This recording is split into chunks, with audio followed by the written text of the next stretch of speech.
This week in comic books, I don't want to spoil it because I only picked up 5 comic books. I know. Oh. So we got 5 comic books, but don't worry, I'm going to make up the rest of the time with an unboxing from Mr. White Shadow himself.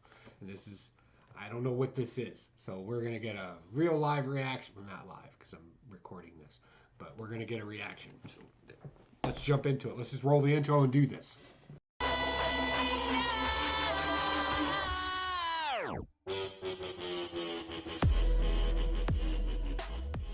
Hey, what's going on, you wonderful weirdos? Pocan Joe here with your weekly comic book review.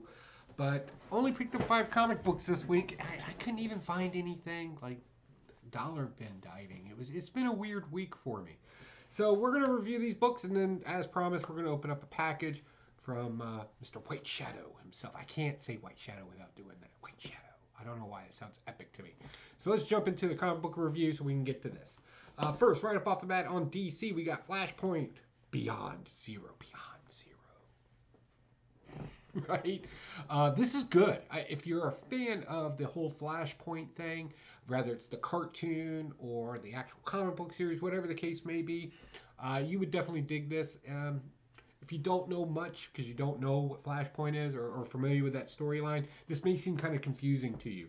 I thought they did a good job trying to backfill you in on what happened in Flashpoint in this through the dialogue in it, and I thought that was real clever the way they did that. So if you're not familiar, basically Wonder Woman's Amazonian team and Aquaman's Atlanteans went to war.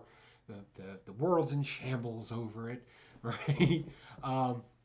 That's kind of what you're dealing with in this alternate universe, if you will. Dr. Wayne in this one, Bruce Wayne's father, is the Batman in this one, and his mother, Martha, is the Joker. We're kind of picking up, but where things should be aren't what's happening. And Dr. Wayne is starting to realize this. There's something's happened to this particular timeline, even after Flashpoint. Is there another player? Is it the Reverse Flash? Because he did some comic book woo-woo with a timeline. You know, don't get hung up on the timeline. That's all comic book woo-woo stuff. But I do enjoy this story, and I love the direction it's going in. It's very gritty, very, noir mystery type.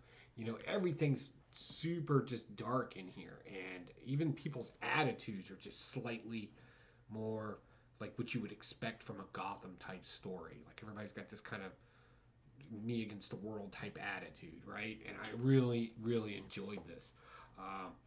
So yeah, I'm definitely going to be picking up some more of this. I like these type of stories because they take characters that are known, like Harvey Dent, Two-Face, and there's something else in the story. Like in this one, he was a judge. Like, yeah, lawyer, the jump from lawyer to judge doesn't seem like a big dramatic thing, but the responsibilities and the way they interact in the story make it a big deal. And I think that was my biggest enjoyment about this. So if you want a different take on a regular Batman story, because God knows there's plenty of Batman out there. If you want something truly that kind of breaks away from all that, I would definitely recommend this. This is pretty solid. Even the execution scene in it, it's like, wow. Whoa. All right, next from DC. Sandman Universe. This is Nightmare Country, of course. I'm not particularly familiar with the Sandman storyline. It's not something that I read in my youth, if you will, in my youths, if you will.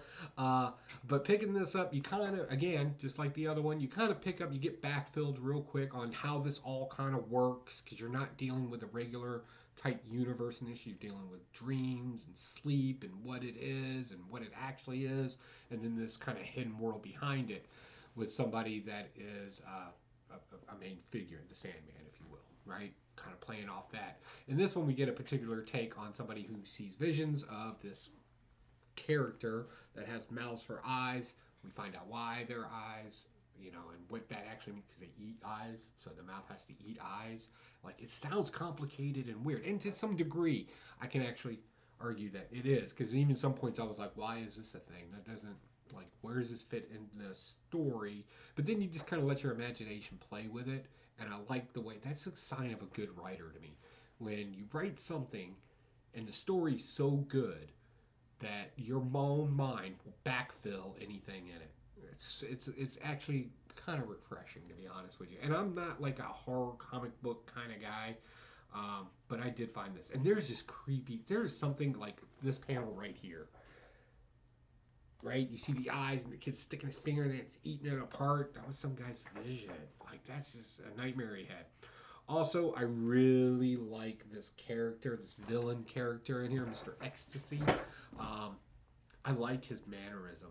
I know, like, writing mannerisms doesn't seem like a very effective thing, but through his dialogue, he definitely has his own voice, definitely unique, and I think it's something that everybody can kind of, I don't want to say relate to, but can imagine on their own.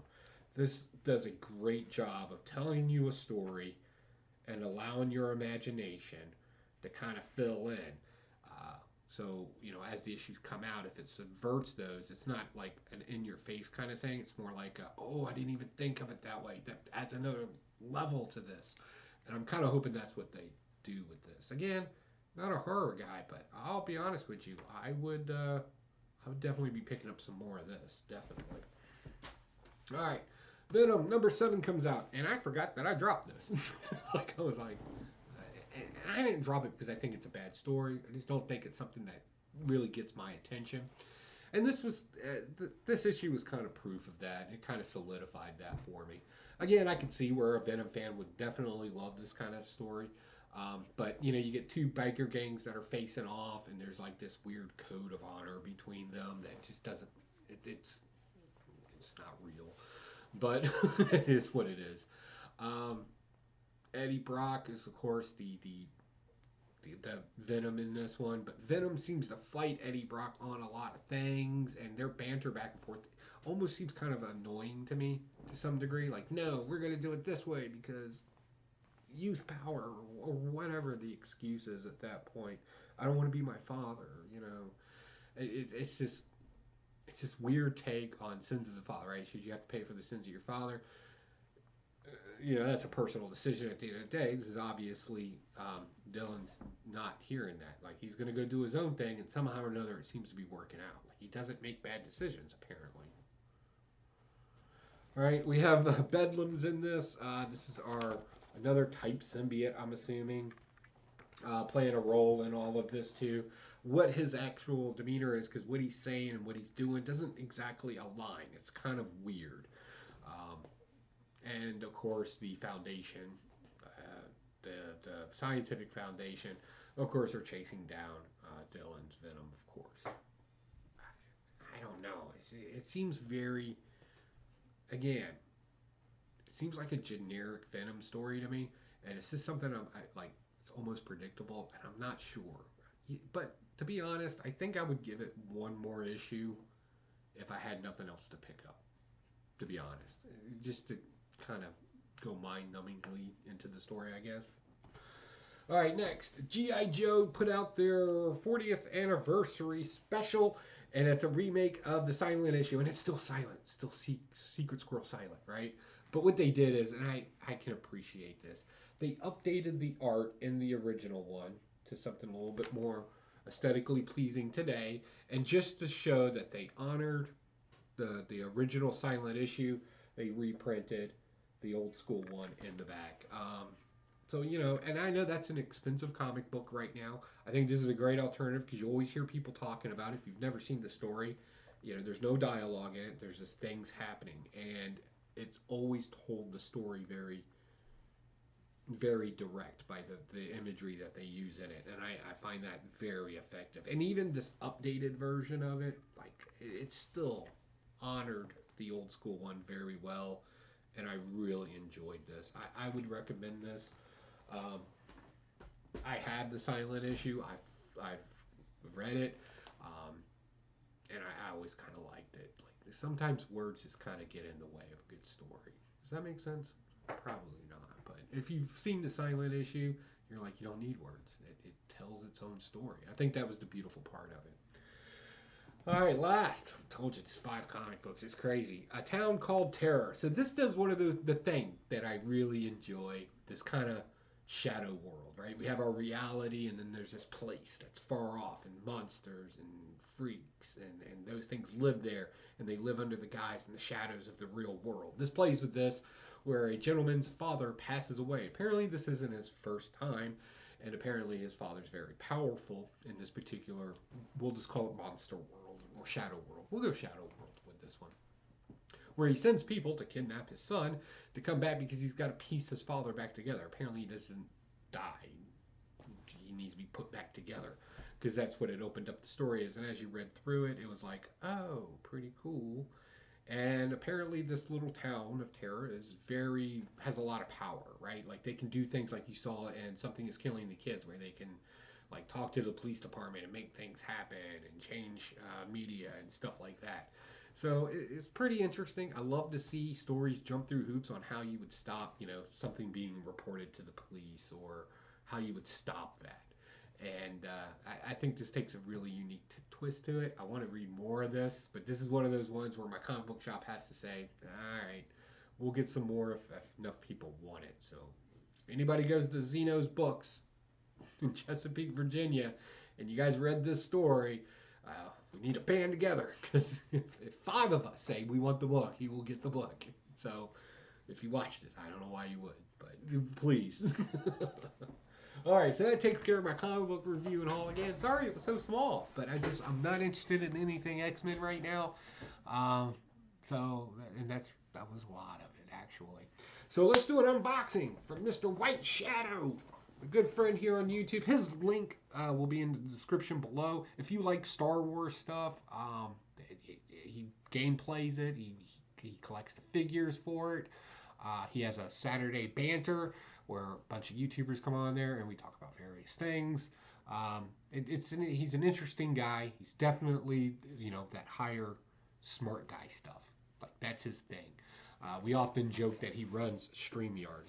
That's a joke because he seems to know everything about it. Just a great member of the community. Always sending out things to people. He's just a nice guy.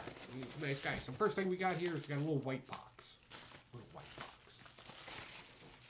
All right, let's crack this joker open and see what is inside. We'll wait till, coffee mug. Now, if you don't know, Pocan Joe loves himself some coffee.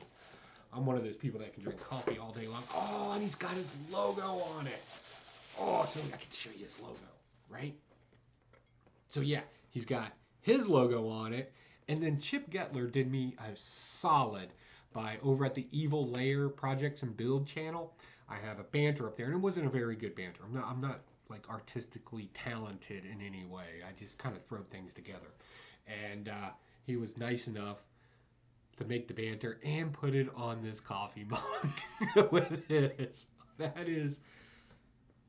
kind of cool. I really like. He did a good job. It's from a video game. The game escapes me right now, but yeah, a little Evil Lair and Chip Getler. Look at that. Chip Getler, White Shadow himself. That is cool, man. That is super cool. I don't get like overly emotional about things, but yeah, when somebody does, when you know somebody and you know what to get them, that speaks volumes. It really does. All right, and okay, we got this. I'm guessing it's some kind of shirt. He did ask me my shirt size, so let's see what's going on in the old shirt.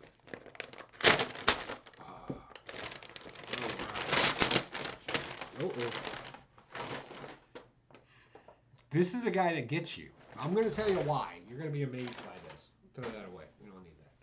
So, he put the logo he made for me, he stuck on a shirt. And what's amazing about this shirt is, and if you watch this channel for any amount of time whatsoever, everybody knows I don't wear t-shirts. It's not a thing for me. The closest thing I have to a t-shirt is a shooting jersey that I wear for air rifle. It's the closest thing I think. Anyway, you can go back and check the videos. See, one other time, I have 2 videos where I'm not wearing a collared shirt.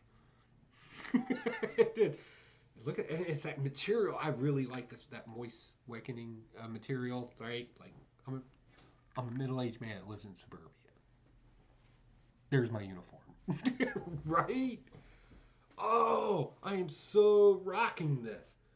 Oh, that is cool. He's gonna have to shoot me a link on where he got these. I may buy. Oh, look, and he's got his little logo on it too. Look at that. Boom. That's just good branding. Good job, buddy. Like, I'm impressed with that. And I'm used to having like designs on sleeves. I was in the military. So yeah, so is he actually. So yeah, dude, that's somebody. That's that right there. That is super cool, man. That dude gets me. So again, check out Chip Getler, aka the White Shadow. You can check his channel out. His link will be in the description below. Definitely swing by.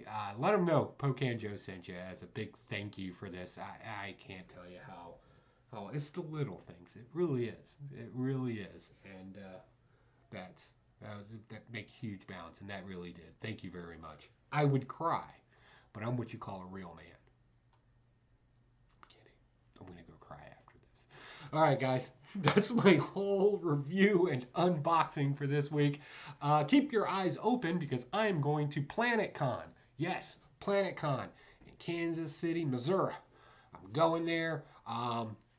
You know you're getting a walkthrough for me. I'm going to try to do some new filming stuff where I kind of want to get like some of the after stuff, do a better job of that, kind of show you some of the places we hang out and other YouTubers involved. I really kind of want to get, just a quick, hey, this guy, So if that's something you're interested in and you're going to be at PlanetCon, definitely let me know. Hit me up on Instagram, do a DM, comment down below. I'm always checking all my media stuff.